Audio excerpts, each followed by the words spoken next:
message. Nakapaalam ko rin namin. Okay lang yawan eh. Ganun talaga minsan. Akala.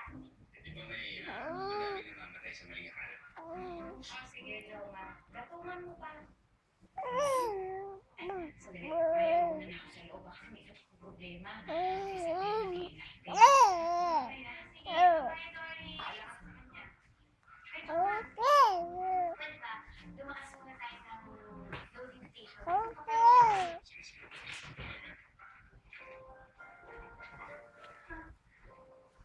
Iniwan ko yata yung cellphone ko sa kwarto ni Abby.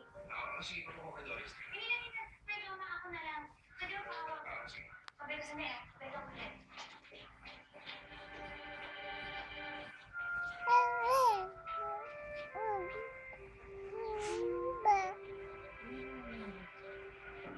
Mag-videohan.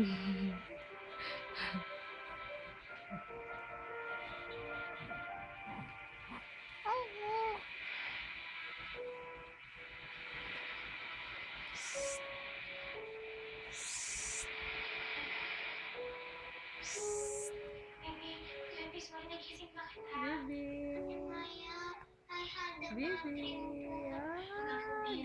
Galing ng baby. Ganda. Sige, natulog ka na ulit. Baby. No. Ano, baby? Hello.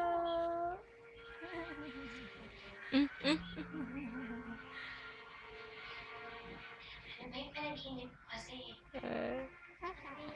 Lang sa house. Panaginip lang yan, baby. Sige na, sleep ka na.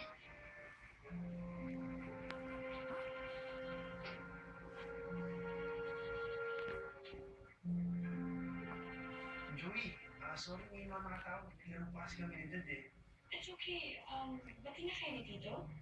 Yep, umawi nga siya eh. Kasi dito na tuloy yung date natin. You will tell Tito it's really okay. Sinabi ko na, pero nag-insist pa rin siya eh. You know what? Tito is really sweet. Parang ako. A little bit. But seriously, you're very lucky kay Tito. So nice na kaya. Oo nga eh. Buti na lang, pati na kami eh. Dati kung alam mo lang, hindi kami magkasundo. You were all grieving then. Yep.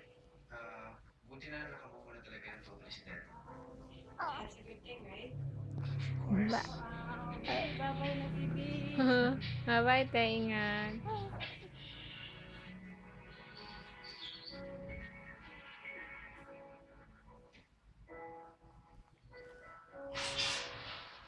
Gusto na agad mo.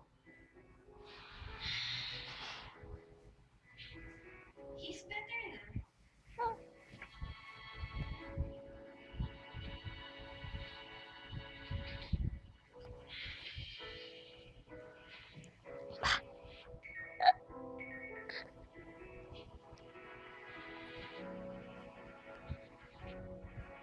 Buti naman.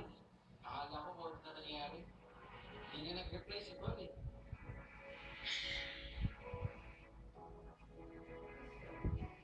LOL. He's on the phone with Ate Joey.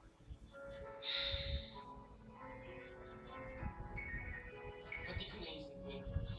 Baby. Sorry na. Baby.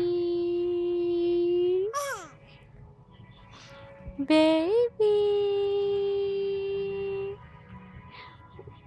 Laway na yun po. Sleepy ka na? Yeah. Hey, I'm gonna sleep now. Sleepy ka na?